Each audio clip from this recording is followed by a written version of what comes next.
Namo Bhagavate Vasudevaya. Om Namo Bhagavate Vasudevaya. So, Bhagavad-gita as it is, chapter 12, text 2. Title of this chapter is Devotional Service.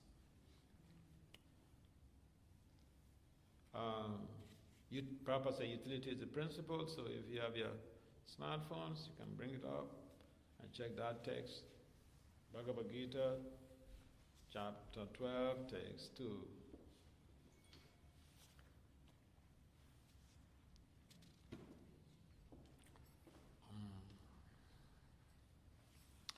Sri Bhagavan Uvacha Maya Veshya Mano Yemam Nitya Yukta Upasate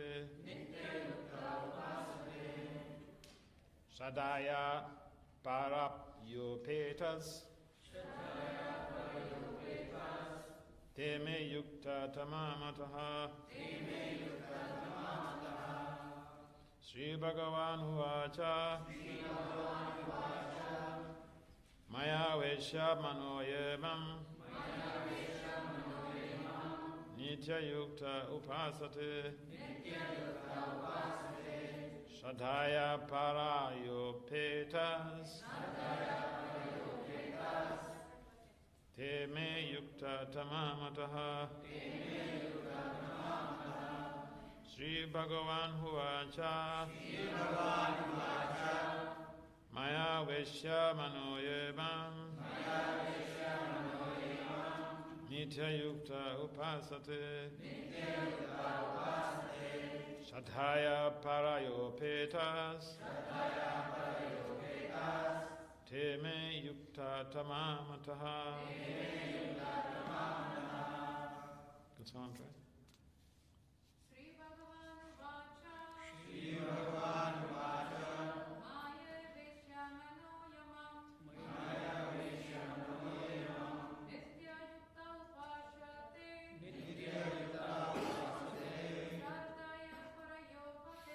Shraddhaya Parayopates Teme Yukta Tamamata. Sri Bhagavan Uvacha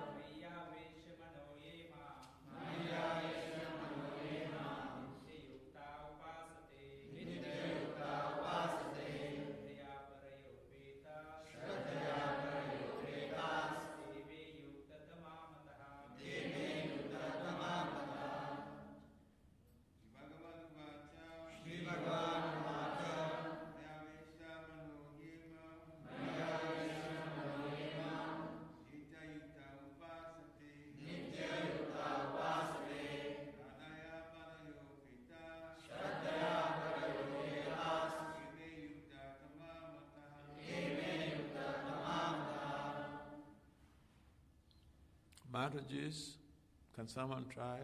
Someone try that?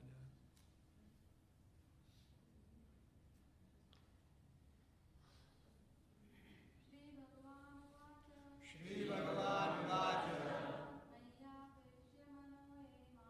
Maya Veshya Mano Yemam Nitya Yukta Upasate Shraddhaya Parayopetas Teme Yukta Tamamata. Word for word translation. Translation and purport by Divine Grace is Compound Acharya, Srila Abhacharya Vinda Bhakti Vedanta Swami Prabhupada Ki Jai. Srila Prabhupada Ki Jai. Srila Prabhupada Ki Jai. Sri Bhagavan Uvacha. The Supreme Personality of God had said, Mai, upon me, Avesha, fixing, Manaha, the mind, Ye, those who, Mam, me, Nitya, always, Yuktaha, engaged. Upasate, worship. Shradaya, with faith. Paraya, transcendental. Upetaha, endowed. Te, de. Me, by me. Yukta tamaha, most perfect in yoga. Mataha are considered. Translation: the Supreme Personality of Godhead said, those who fix their minds on my personal form are always engaged in worshipping me with great and transcendental faith, are considered by me to be most perfect. Please kindly respond and repeat. The Supreme Personality of Godhead said, The Supreme Personality of Godhead said, those who fix their minds on my personal form, those who fix their minds on my personal form, and are always engaged in worshipping me, with great and transcendental faith, are considered by me to be most perfect. Purport. In answer to Arjuna's question, Krishna clearly says that he who concentrates upon his personal form and worships him with faith and devotion is to be considered most perfect in yoga. For one in such Krishna consciousness, there are no material activities because everything is done for Krishna. A pure devotee is constantly engaged. Sometimes he chants, sometimes he hears or reads books about Krishna, or sometimes he cooks prasadam or goes to the marketplace to purchase something for Krishna, or sometimes he washes the temple. Sometimes he watches the temple. Sometimes he does what? He washes the temple. That's even for the pure devotee. Interesting.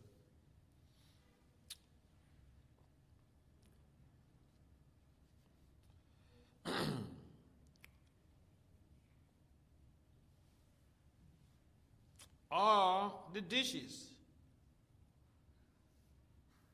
Or the dishes.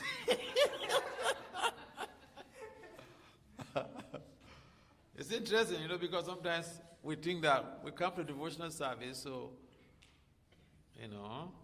we should only do the high-profile services. But this is properly describing the pure devotee. The Paramahamsa devotee, what he does. He washes the dishes. Whatever he does not let a single moment pass without devotion, without devoting his activities in Krishna. Such action is full. Such action is in full samadhi. Om Gyana Timirana Jana Salakaya so Manitam Yena Tasmai Se Gurube Namaha Sajetanya Mano Pistan Stab Fiyatam Yena Bhutale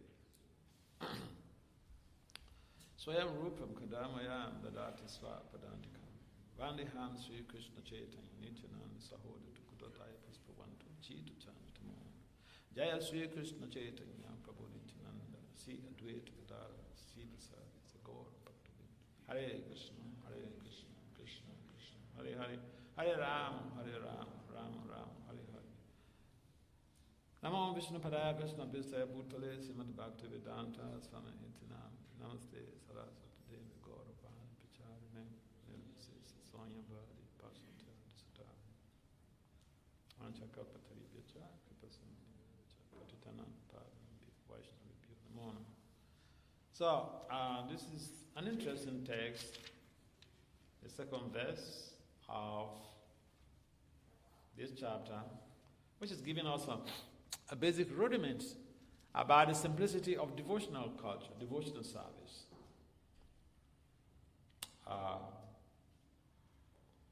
We can do even the most menial service, but we understand why we are doing that. For who are we doing it for? So, if we understand the simple process of devotional service, we don't have to wait for someone to come to tell us to do something for Krishna. Anyone can come to the temple and figure out what is to be done. Like on Sundays, there are so many things that we can really help in creating a congenial atmosphere for people to come to participate in Krishna consciousness. And so our process is very simple, and we'll find this when Prabhupada first came to America, and when he was conducting his Bhagavad-gita lectures at 26 Second Avenue. You know, he dealt with, not really, in most cases, not with normal people, bohemians, dickheads.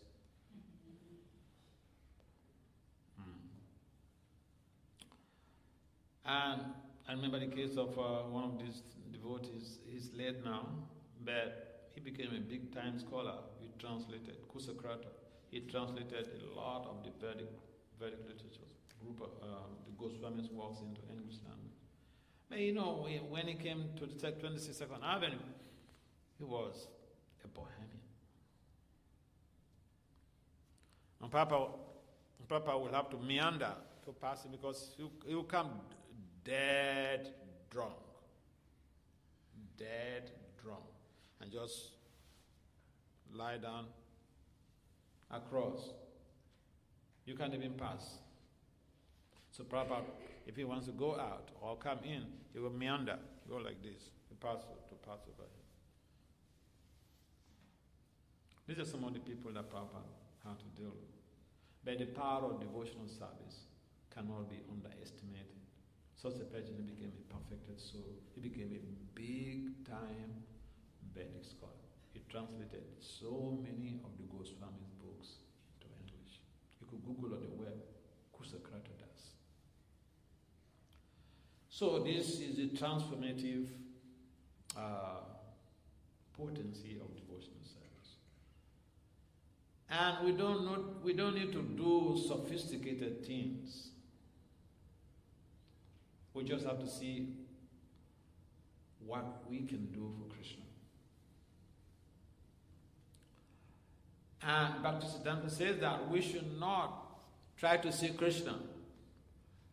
We should work so hard for Krishna. We should serve so intensely that Krishna will come to see us. So, in a situation like you have a very beautiful setting here, you can bring anybody in Harrisburg to this place. You can bring the mayor, anybody to this place. It's so cozy, so beautiful. And it behooves everyone who is coming here to understand that. In fact, we should ask ourselves, what is my service? What is my service in this temple? Then you have started your devotions. If you have a service, then you have started your devotional service. So, why we have to do that? Because we are taught the process of realizing Krishna in this age. The process of worshipping Krishna in this age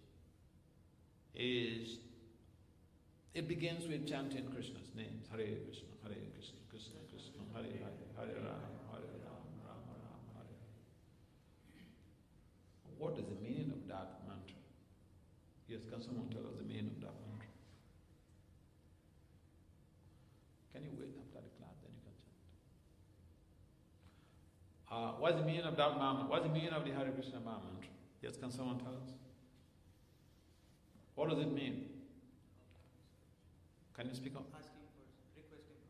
Requesting for service, yeah. So then, if we are chanting and we are not having any service, that's not very good. Because it's like, so a child goes to meet the dad or the mom. Mom, what can I do for you? And the mom says, hey, darling, come over here. And then the child says, no, Mom, I was just joking.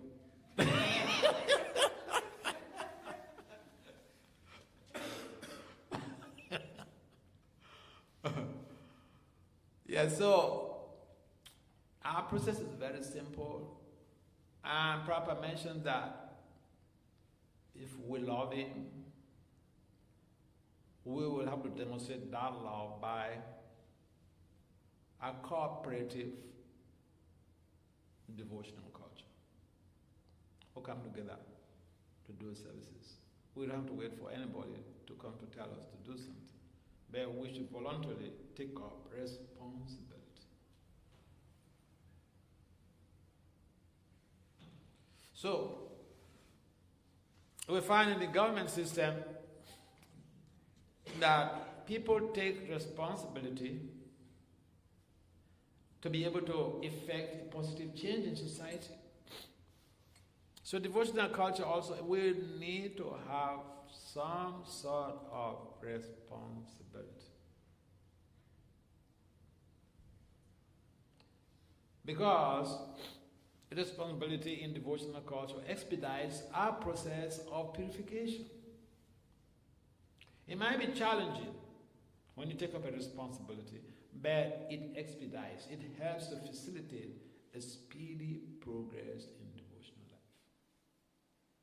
Those who are regularly engaged in some services, they make more progress in devotional service than those who are backbenchers.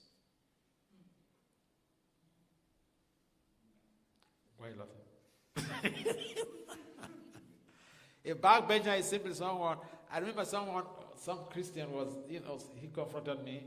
I went to their school to see one of the professors, and so this guy, he saw me, and then he started talking blah blah blah blah blah blah blah. So I asked him, "You want to discuss about religion? Did you study religion? What is your degree in?" He said he studied accounting. He has a degree in accounting. I said, "See, you have a degree in accounting. I can't discuss religion with you because you are just a backbencher in the church." And he understood, so he backed out. Sometimes we come to the temple, but we also need to be participative. We need to have participative spirit. If we just sit back and watch things grow, we will not benefit from that credit. If we participate, then we benefit.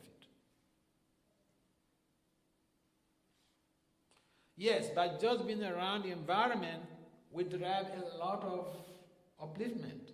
But if we participate in the activities, then the upliftment is very astronomical. It's like you get close to the fire, say there's a heap of fire going on. If you get close, you feel the heat. Or if you take an iron rod and you get close to the fire, it will feel the warmth. You can feel it on the iron rod. But if you put the iron rod in the fire itself, it will acquire the qualities of the fire. Similarly, devotional service, devotional culture is such that if we become involved in the whole process itself, we become purified very, very fast. So chanting, yes, it's good. It's a good thing. But the meaning of chanting is that we're asking for some service. So today we should think about this. We should ask ourselves, what is my service? I've been chanting the Hare Krishna mantra for some months, for some years, for decades. What is my service to Krishna? What is my service to this temple? That is how to make a positive change. This is the beginning of the year. This is January. And people, on January 4th, people were making many, how do we call that? Yeah. Resolution. And 75% of those resolutions don't stand the test of time.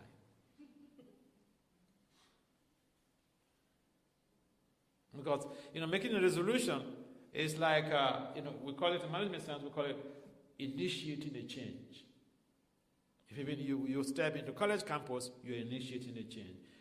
This boy just came today. You have initiated a change in your life by coming to the temple.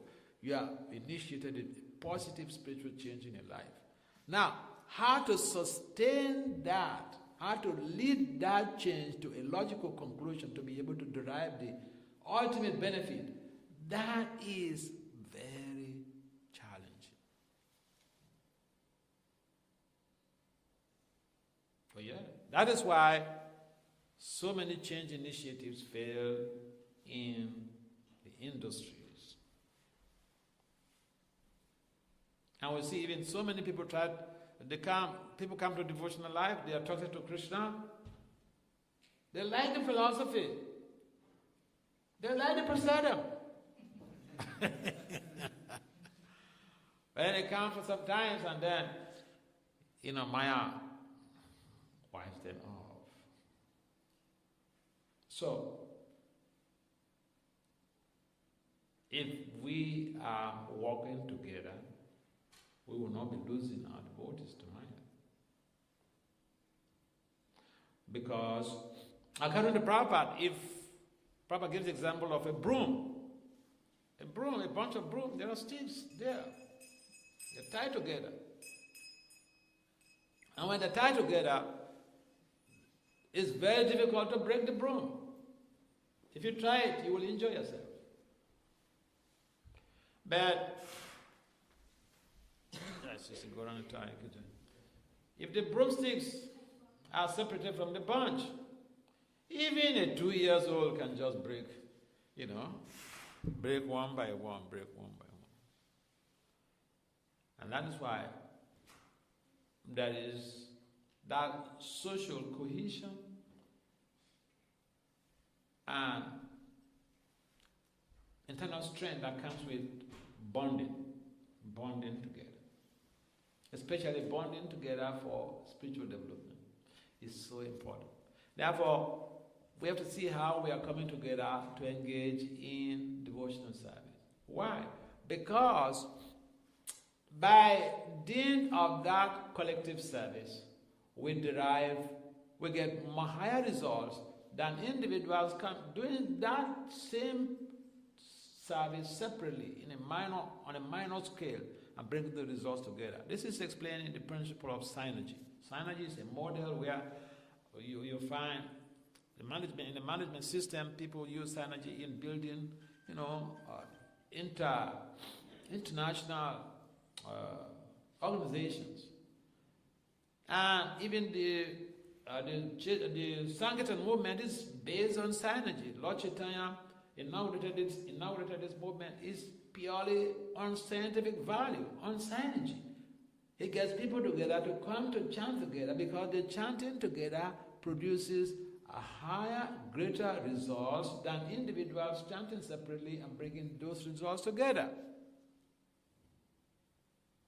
So Lord Chaitanya encouraged us to come together to do this seva. So we chant, and we should also understand the meaning of the japa, meaning of the chanting, and we should implement that. Because if we don't execute what we are asking for, And then we become like, what I would call parrotologists. Parrots. Parrots also be very expert in, repeating something. You teach a parrot something, they may not understand the meaning. They will repeat it. So, we are far, far more intelligent than parrots. And then the devotional culture should help us to have higher values. If we practice how to serve the Lord without any grudges, if we serve the Lord, there are different ways to give money to a beggar. Someone is begging on the road. You can just see the person and you know that giving money to a beggar, you could get some results. But also giving money to a beggar, some people don't know that if the beggar uses the money to drink beer or to go to commit sinful activities, you participate in the reactions. You also partake in the reactions. You know this? You know this, right? Yeah. So, one person may just throw the money to the beggar. Another person will go close and give the money with devotion, with affection, with love. So devotional service is also like that. We may do something as a duty. We may even chant as a duty. Finish my japa. Finish my 16 rounds. But Krishna requires of us to do this devotional service with love and devotion. Bhakti Abhijanati. If we want to realize Krishna, he stipulated that we have to conduct ourselves in devotion with love. Otherwise, Krishna doesn't want anything from us. He owns everything. I mean, it's just like the breadwinner may give, every bond may give plenty of money to the spouse, to the wife who is maintaining the home. But some of the women, some of the mothers, some of the wives, they are very smart. They use the same money to go and buy some gift for the breadwinner. And then the breadwinner thinks, oh, my wife's lost me so much. That is his money. That is not the consideration, that is his money. What is being considered there? The affection, the devotion, the love. So say, yes, Krishna, everything we have in this material world belongs to Krishna. But if we also think about or implement, execute this very concept of giving to Krishna without even being asked, Krishna becomes very pleased. We're talking about responsibility. Bhagavad-gita, Lord Krishna mentions that sacrifice has to be performed for the pleasure of Lord Vishnu. What are we sacrificing for Krishna? Sacrifice means we do something that is not really convenient to us, but we do it for the pleasure of the Supreme, for the pleasure of Lord Vishnu, for the pleasure of Lord Krishna. And so some of you invest in your time, your energies in services. It's not that you cannot utilize those energies, those resources for something else, but you chose to do that in the service of the Lord. Not to your convenience, not because you have excess. No. You don't have to wait until you have excess. Then there is no inconvenience. Then there is no sacrifice there. And so we have to think about sacrificing our convenience for Lord Krishna's pleasure. And that means we have to take up responsibility. Cooperation is so much needed in the devotional life. That's why Prabhupada mentions, when he was leaving this planet, he said, you can show your love for me by how you cooperate. So, in a country like America, where rugged individualism is the bedrock of the culture. Rugged individualism. In fact, I learned how to shave my head when I came into America as a brahmachari. I got invited by some professors to come for presentations at their conferences. I ended up staying in America. But I learned to shave my head in America because the culture is that of rugged individualism. Do it yourself. A boy was telling me how he was working in a gas station. He's an immigrant. He was working in a gas station when he just came to America the first time. Working in a gas station, and he didn't know how to operate the machines. So he went into the mall to request one of the clerks there to come and show him how to operate the machine. And the guy there said, hey, you are in America.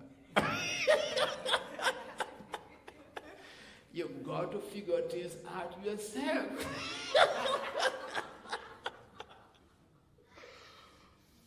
So, that mentality is there, okay? It's your business. It's not my business. You go get it done yourself. No, the devotional life is completely different. It's a collective effort. We volunteer. This is a faith-based, non-profit organization. And the services are based on volunteer basis. And so we should think, why we have to do any service anyway? Because that is the prime objective of human existence, to serve the Supreme Lord. If we don't serve the Lord, we will be serving the illusory energy of the Lord, the Bhagavad Shakti. Service is inevitable. And I was writing about service in one of my projects when I was doing my master's program, and the lady who was, reviewing, she came to me one time and said, "Bet, what you said is so true. We are all serving. Yeah, we are. Think about it. If we refuse to serve Krishna voluntarily, we will be serving His Bhagavad Shakti, His illusory energy. We can't deny ourselves of service. So which is better? We serve the Bhagavad Shakti, we serve the illusory energy. We are bound up to this circle of samsara. We serve Krishna with our resources, with our talents, with our intelligence. We become decastrated from the shackles of material existence. Which is better? We have to make the choice. But service, we can't run away from service. No way. It's our dharma to serve. Even the President of the United States is doing some service. The breadwinner thinks that he or she is the Ishwara or Ishwari of the home. He or she brings the money and she is in charge of everything. But he or she is actually serving everyone else in the family. Service we can't. There's no way. It's an imperative factor of human existence. And even in the spiritual world, the pure devotees are serving Krishna. So here in the Prabhupada is mentioned how the pure devotee washes the dishes. He cleans the temple room. He serves the other devotees.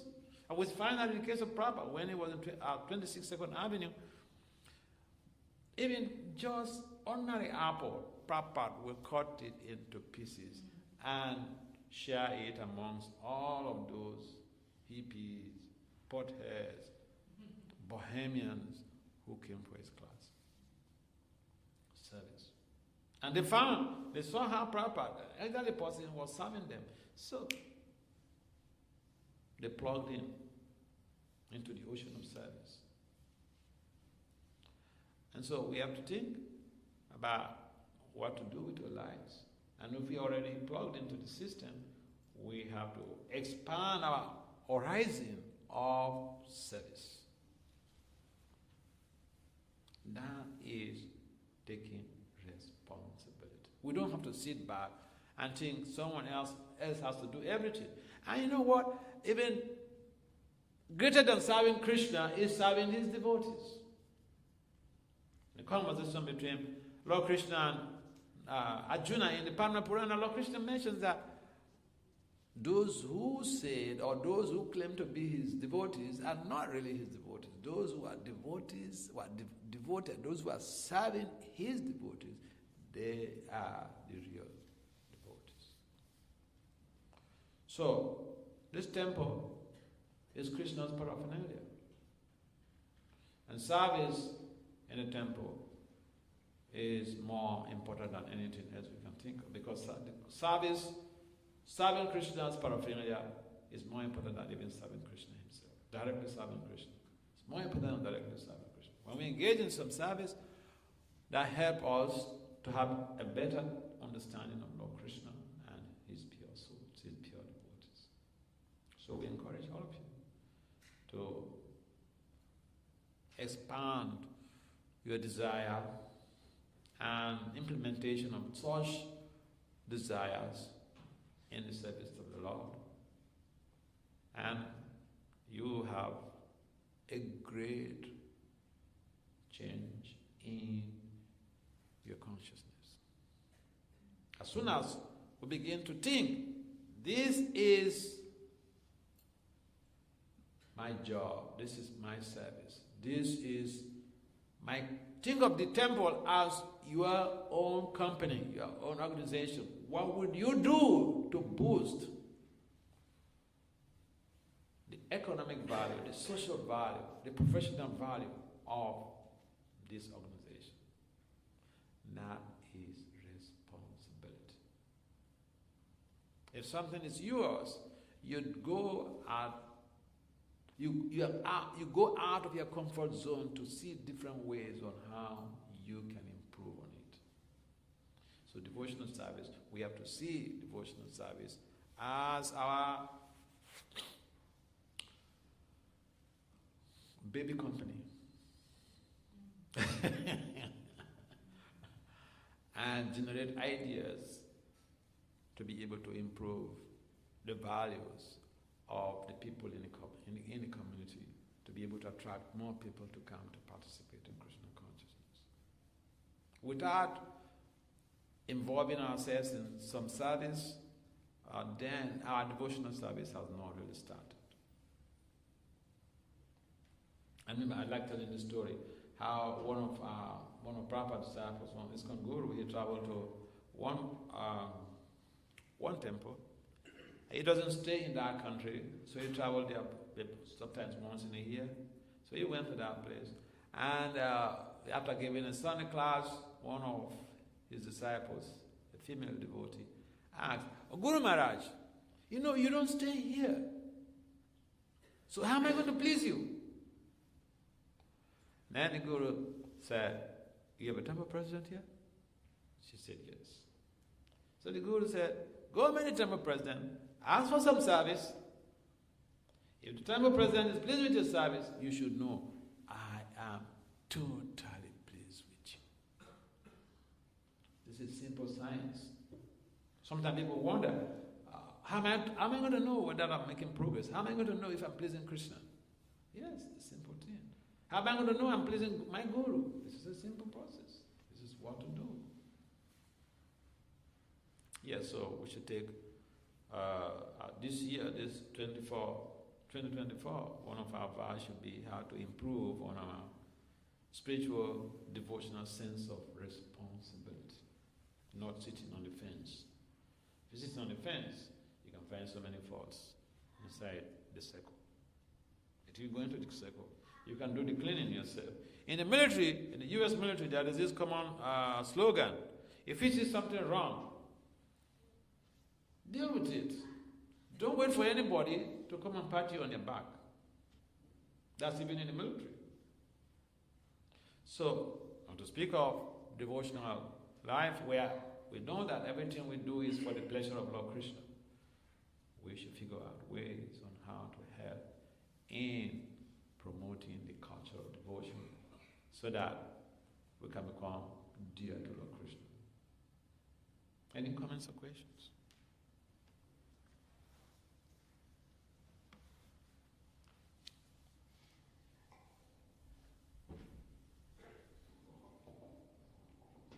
Thank you, Maharaja. Such a wonderful class of devotional service.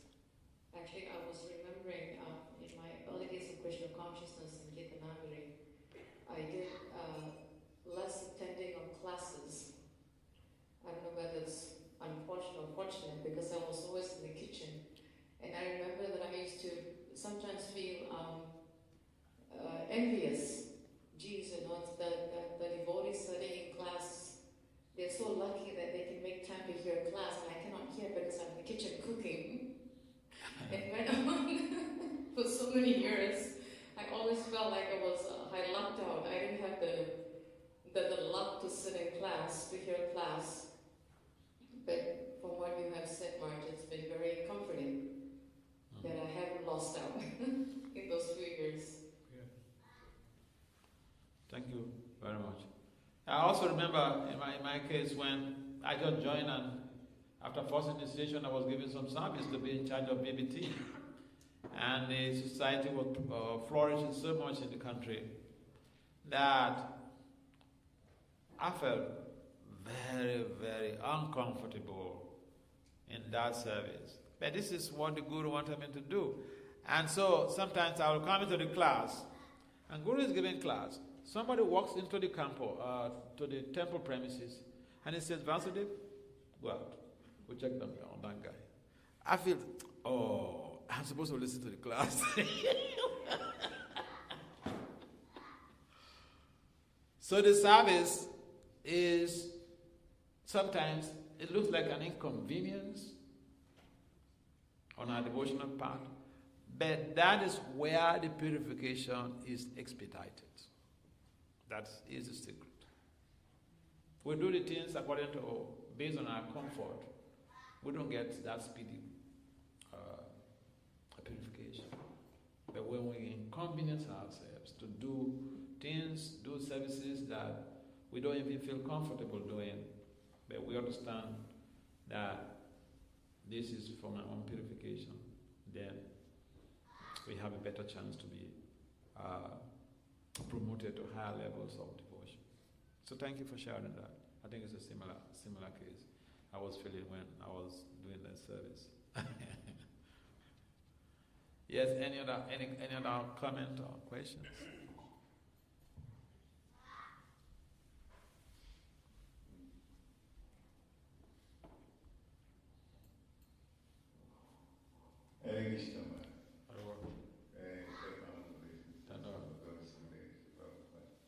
Thank you for coming. Very nice class. And when we were reading the purport of Srila Prabhupada, we deliberately paused on the beautifully cleaning the temple.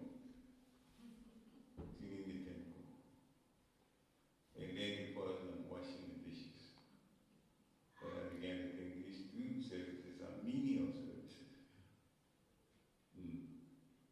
And so, what we learned in Economic also, I'm glad you did that. It was like deliberate, but it was a message that was being actually sending. Menial services cause us to grow even quicker. Yeah. And that's what we learned. And I'm glad that you did that. It seemed like you were playing, but you're not. Really were stressing the point to the Buddhists do that. So thank you for doing that, so that we all can remember. Jump at an opportunity to do menial service. Yeah. That's what the good Buddha is. Yeah, it's just a good time. Thank you very much. I just wanted to make that comment. Thank you. Thank you. Prakshit Prabhu, I'm praying to Krishna for intervention in your healthcare. And material world is such that, you can be very up, jumping back and forth, and all of a sudden, you got caught up with different challenges. So, understand that we are with you. We're praying for Krishna's intervention in your healthcare. And so it is. It's a common thing. I remember when I joined the movement. Sometimes the temple where I joined, the temple president, he will be shocked, because sometimes I go to wash the toilets, and he comes to meet me, and he gets upset. Who sent you to do that? He thought maybe some of the devotees, some of the brahmacharis have engaged me to go and do that.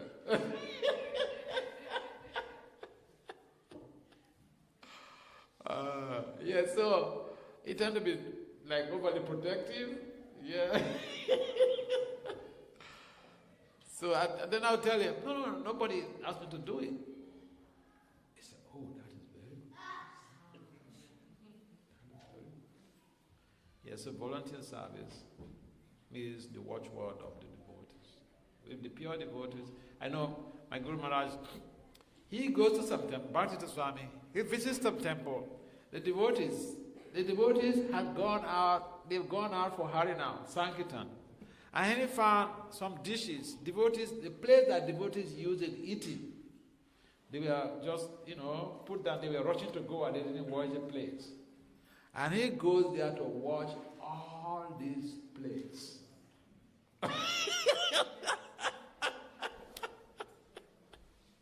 He goes there to wash all these plates. I remember one time, one devotee mentioned in this temple, at a very odd time in the early morning hours, someone was cleaning the toilet. So the president, he felt very furious. How could somebody be using this early morning hours to do this type of service? So he went there to try to go check the devotee and chastise him. He saw his guru washing the cleaning toilet.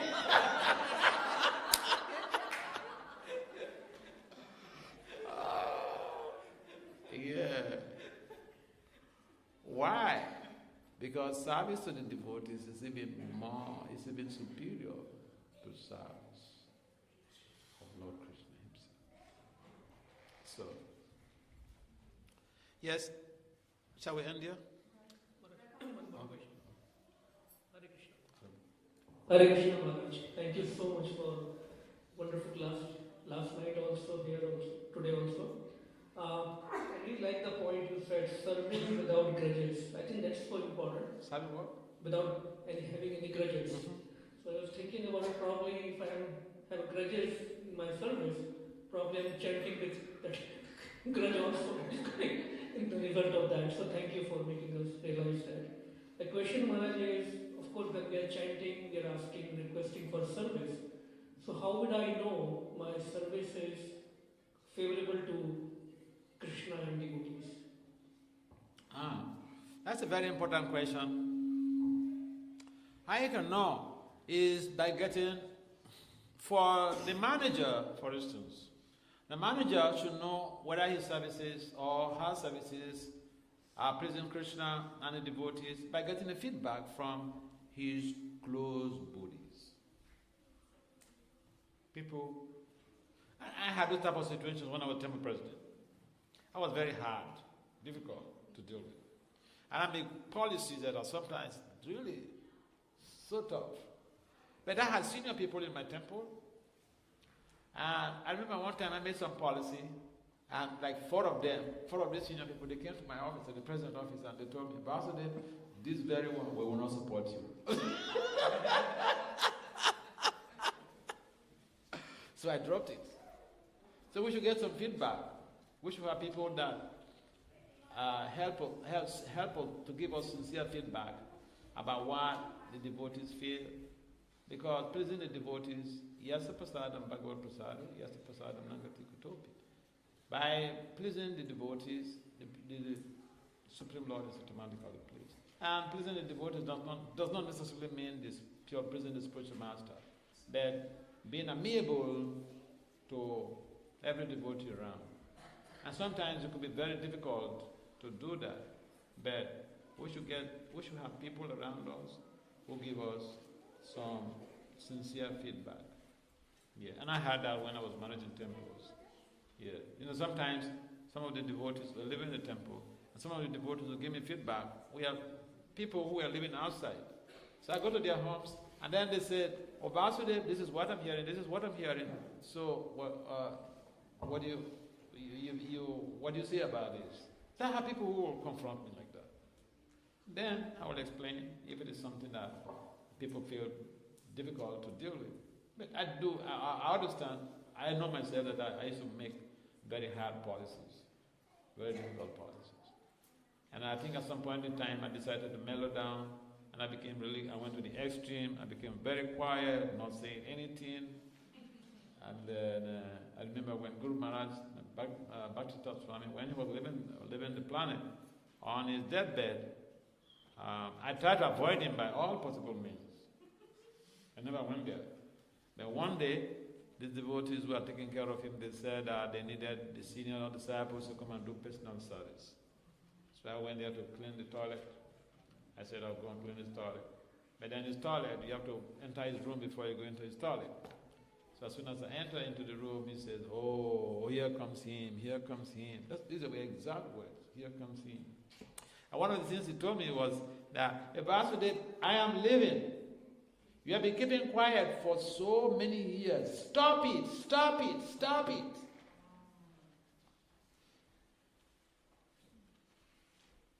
Yeah, but I try to do what others do. They see things going wrong, they don't say anything. So I can also become a good guy. But he said no. He told me, whatever you see that is wrong, say it. If they don't take it, you are free from the reactions. That's what he told me. Yeah, so I'm not serving in Africa, but still, I try to see how, if devotees complain about management and all these things, I'll let the management know that this is what is happening. Or if someone is complaining about some other devotees, I'll find out from that devotee what is transpiring. Because that feedback is so important for collective growth. Even individuals in their homes, they should get feedbacks from the family members. I remember somebody had approached me in Pune. A young householder had approached me in Pune to ask about ways to improve loving relationship in his family. He has two or three kids or something like that. Young husband. So I told him, yes, I can tell him ways to improve on loving relationship in his family. Why not?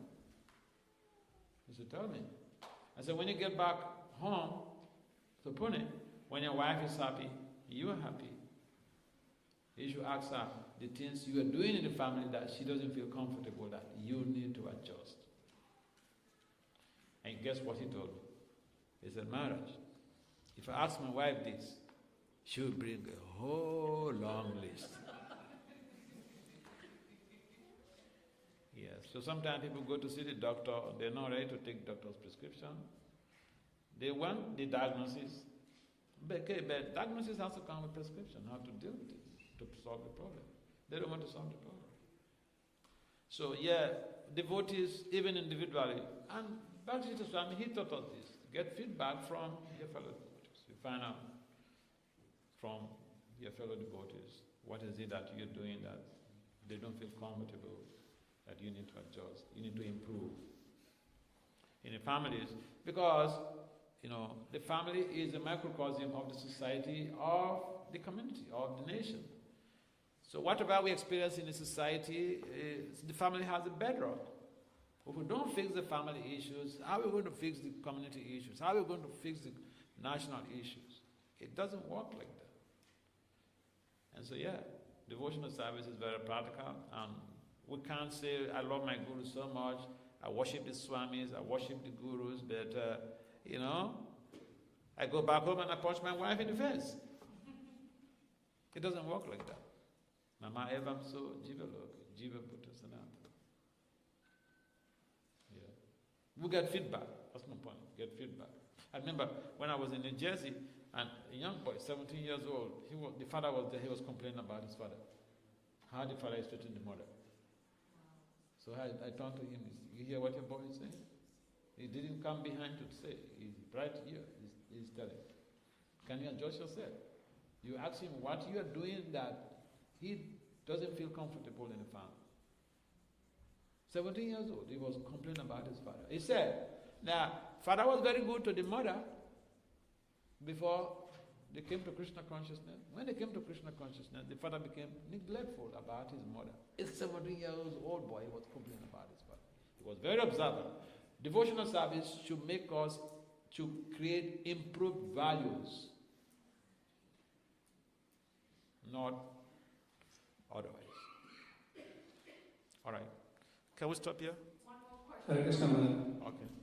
Thank you for the wonderful class. No. Maharaj, as you said that one of our dharma is to serve the devotees, right? So as a neophyte devotee, once what we start doing is we start differentiating who is devotee, who is non-devotee. As a Uttam Adhikari, I understand that it's easier because you see everybody, see whether it doesn't matter. But as a neophyte, and we make offenses in doing that at times. So how to protect ourselves from those offenses and how to do that? That's a nice question. Now, it is not our position to be discriminatory. You see, the pure devotee sees even the dog as a devotee. The pure devotee sees the super soul in each and every embodied entity. The dog, the pure devotee sees only the super soul. He doesn't see the body. The cow, the pure devotee sees the super soul inside the cow's body. He doesn't see the body of the cow. So he treats whether it's a dog eater, an ass, a camel, a human, a paramahansa. It gives them the same honor and respect.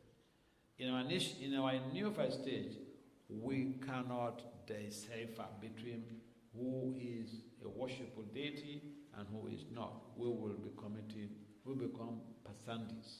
We'll be committing apparels. And therefore, best for us is to apply this principle that Krishna, everyone is part and parcel of Krishna and have to worship. Even the non-devotees have to honor them. Suppose you hurt a non-devotee, you think you're going to go free because you're a devotee? No. The non-devotees are also part and parcel of Krishna. So if you go to hurt them, you get a feedback. And therefore the devotee is very cautious about what to do, what they say. They watch out to see what best is to be done to be able to ameliorate a deteriorating situation, not otherwise. We are blind. Om Agyana Timirandasya. We are blind. We're born in the darkness of ignorance. We cannot see anything. We cannot differentiate between who is a Paramahansa, who is not.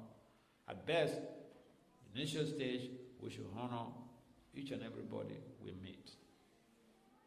Because some people are, yes, they are serving Krishna right now. Some people are not serving Krishna, but they are also devotees. They are covered over by the illusory energy, but they are also devotees. So we should honor everyone around. That will protect us from danger. Yeah. All right. Thank you very much for participating in this Sunday program. Srila Prabhupada ki jai. Srimad Bhagavad-gita ki jai. Nitai Gaur Premanande. ISKCON Bhakti Vasudeva Swami Maharaj ki jai.